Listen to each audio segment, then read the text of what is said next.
In life, you never know what's going to happen. Sure, some things might seem unfair, but not all of them are bad. I once thought I'd never see a woman again after our first meeting, but then we ran into each other in the most unexpected place. Was it a miracle or fate? Never in a million years did I think our futures would turn out this way. My name is Jake, 30 years old. I work in the product planning department at the headquarters of a food company. I thought it'd be fun if something I came up with could benefit someone or make them excited. That's why I wanted to get into planning, and I found this job. They were hiring fresh out of college, looking for some young blood. Most of my work involves analyzing and collecting data, mostly under the guidance of my seniors. But I always hoped that one day it'd be my turn. Try drafting a proposal. I still remember the thrill when I was given that chance and the joy I felt when even a small project was approved. At 28, I took a big risk and made a proposal for a new project. It got approved and was a huge success. I even won the President's Award. Getting here wasn't easy, but I felt things had been going smoothly. Before I knew it, I hit 30. My parents were getting worried, always asking, "All you do is work. What about settling down?" Both of my parents got married when they were 22. My brother tied the knot at 24. So, they were probably concerned seeing me still single at 30. I know someone who's looking for a match.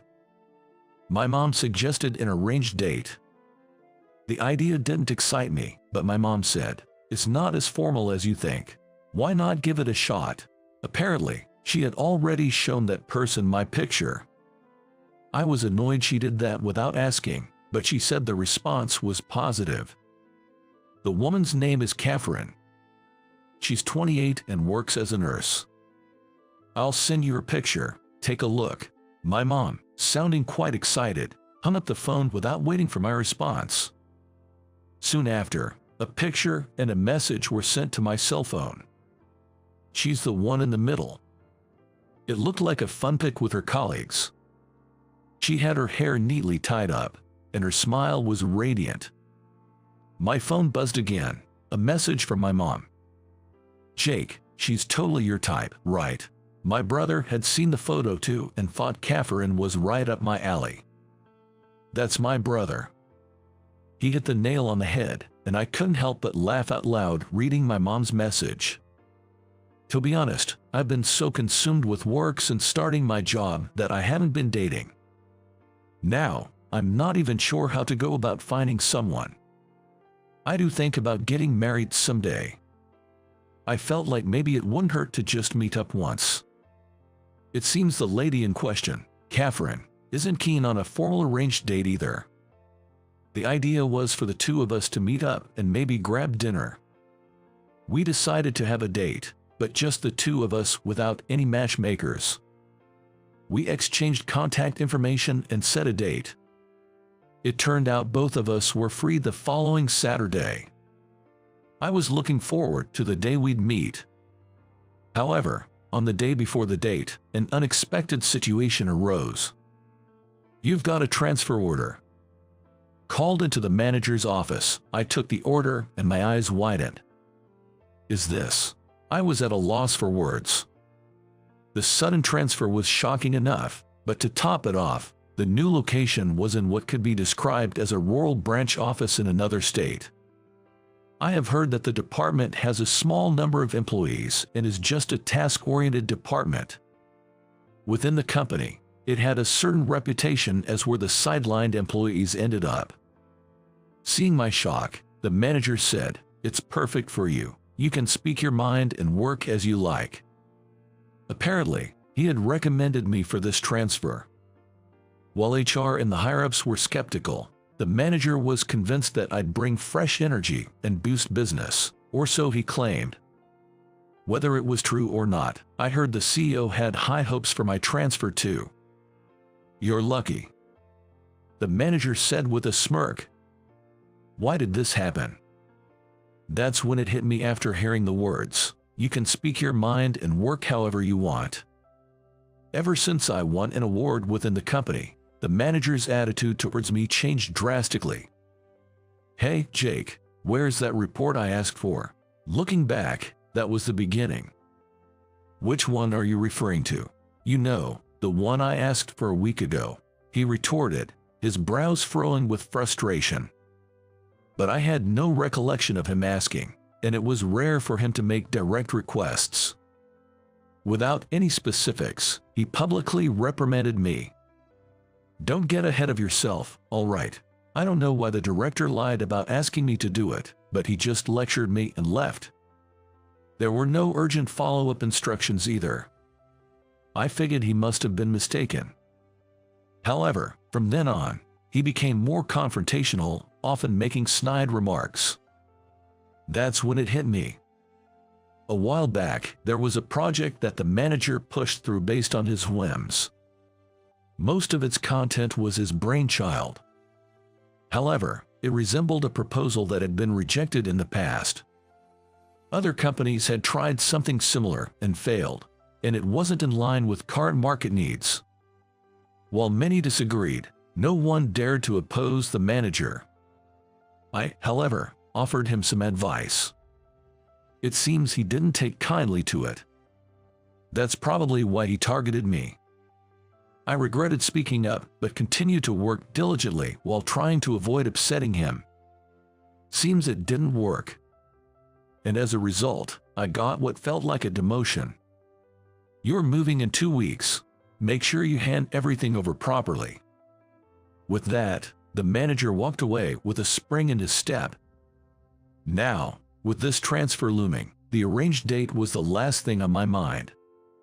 The new location was out of state and seemed like a dead end for my career. I thought I should call off the date before things got serious. However, I had already made a reservation at the restaurant. Canceling last minute didn't feel right, and telling Catherine over the phone seemed too rude. I decided to meet her in person and apologize. The next day, I met Catherine in front of the restaurant. Seeing her warm smile made my heart heavy. We entered the private room I had reserved for the occasion. Immediately after sitting down, I said, "Hey." I informed Catherine that I received a transfer order yesterday, that the new destination is far away, out of state, and I was assigned to a lesser-known department. It's a role with no potential for growth, and I had no idea what the future would hold. I couldn't possibly ask her to be okay with this. I also apologized for the inconvenience of meeting under these circumstances today. "You could have just called, but you took the trouble to tell me in person. I appreciate it, but since we're here, how about having lunch together?" I was prepared for her to be upset, but instead, Catherine gave me a warm smile. We enjoyed a delicious meal, and she shared stories about her work, how she had been too busy to meet anyone, and how a mutual acquaintance had introduced her to me. Turns out, our passion for our jobs was something we both had in common. The conversation flowed naturally, and time flew by. It was bittersweet when it came time to leave the restaurant. As I was leaving, I thanked her for the wonderful time and apologized once again for declining the previous arrangement. I then called my mom to update her. When I told her about my decision based on the transfer, she sounded disappointed but understood. I had some issues with the transfer, including issues with my boss. I considered quitting, thinking it might be better than transferring to the remote branch. But I decided to give it a shot, and if things didn't pan out, I could always leave. I decided to do my best at the new location. And then a year went by. The rural branch, rumored to be monotonous. Indeed, it was less exciting than when I was in the product planning department at the main office. Due to cost cutting, there were fewer staff, and we had to do tasks that would typically be handled by other teams at the main office. The workload was intense, and it felt like all of us were working like mules. Working overtime nonstop, I've been guzzling energy drinks just to keep going. It's been really tough on my body.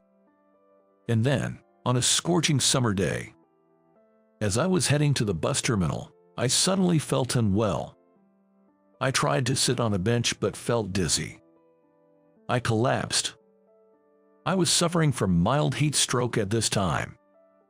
An elderly man nearby shouted, "Are you okay?" But all I could do was nod weakly. Then, I heard a familiar female voice ask, "Are you all right?" Unable to open my eyes, I just groaned. "Can you stand up? Sorry, let's get you to that bench over there." I felt hands supporting me, taking me to a shaded area. I don't know how many people helped me. They bought me water, fanned me, and took care of me. The woman who had spoken to me checked my pulse and felt my forehead to check my temperature. After some hydration and cooling down, I began to feel better. Once I felt a bit clearer, I thanked everyone, and they left. The helpful woman stayed till the end. "I'm glad you're looking better. Please go home and rest." I thanked her once more. "Thank you so much for your help." I looked up and met her eyes and exclaimed, "Wait." She smiled. "I thought so. It's you, Jake, right?" It was Catherine. She had not recognized me initially, but noticed the resemblance once I began to recover. I hadn't been able to see her face clearly, and only realized now. "But why are you here, Catherine?" She mentioned she was on a solo trip, taking a break. "It's surprising you recognized me from just one meeting." We laughed about it. Seeing that I was feeling better, Catherine looked relieved. I wanted to thank her properly, but decided to rest for the day. She mentioned she'd be in a nearby hotel the next day.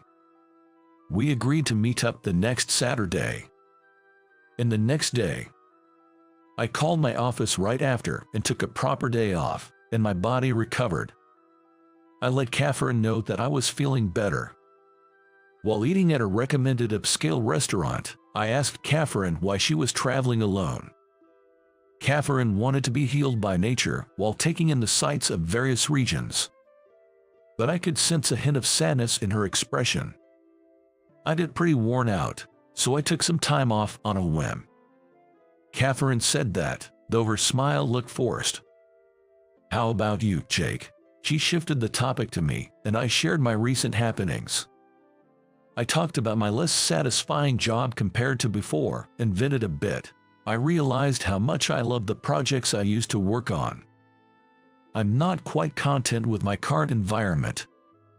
When I first transferred here, I was determined to return to the main office and make a mark, but lately, I've been thinking that maybe trying something different might not be a bad idea.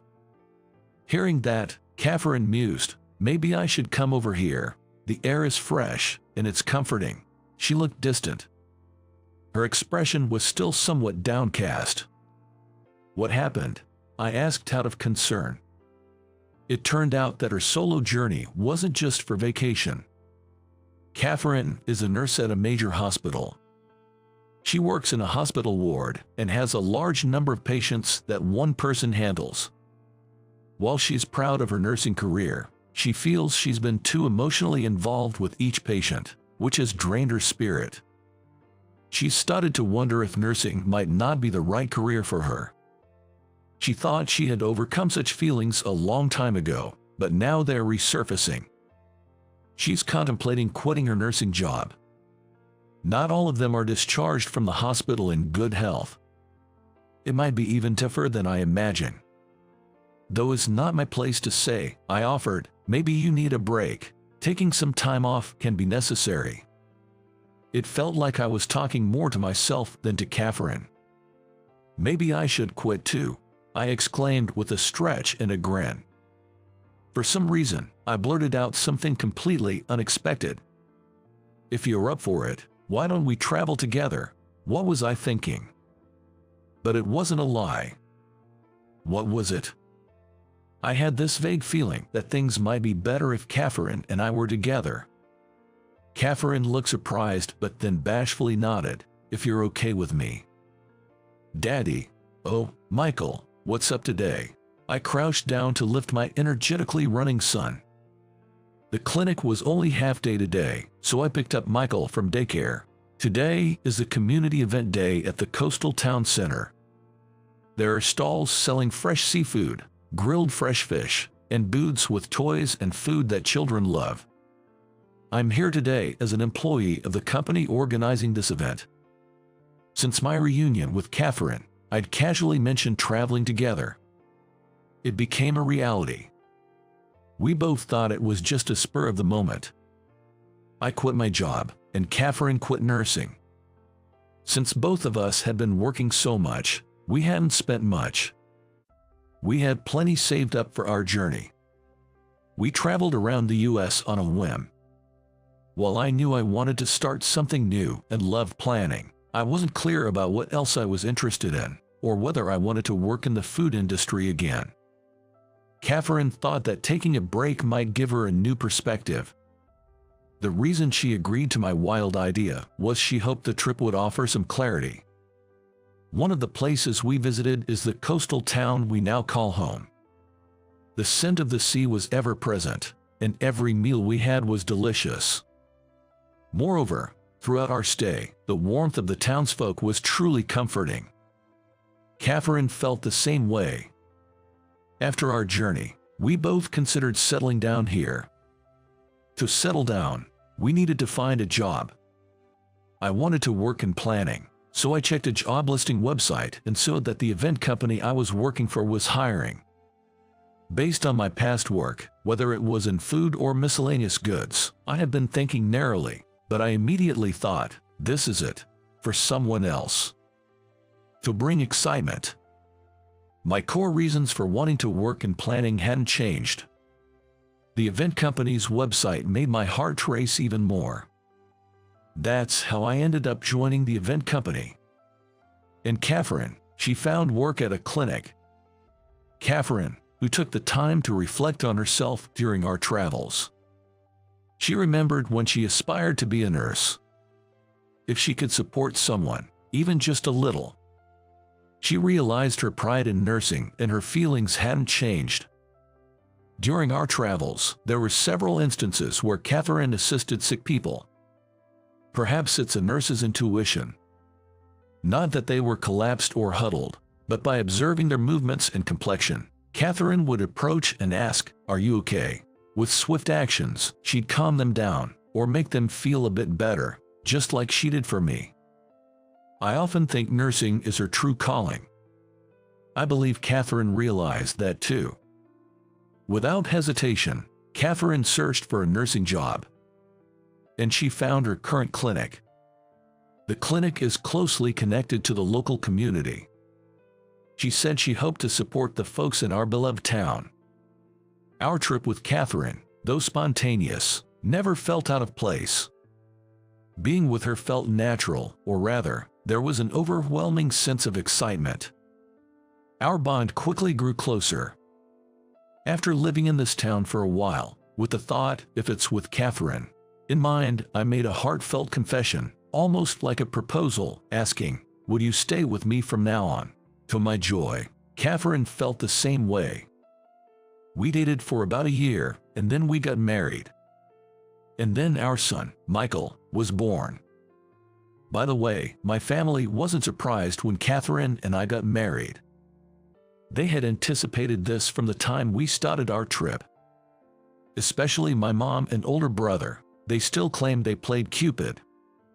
Catherine's family is also supportive, happy to see her smiling, even though we're living far away. Had I not met Catherine, I might not have taken such a bold step. Looking back, that unexpected job transfer might have been a turning point leading to this happy future. Far from being a demotion, I think of it as a promotion. But the courage I had at that time is still a mystery to me. What was that about? It was strange, right? Catherine and I often reminisce and laugh about it. Maybe it was a mix of a miracle and destiny. While cherishing these happy moments, I hope we can keep smiling in this town we love so much.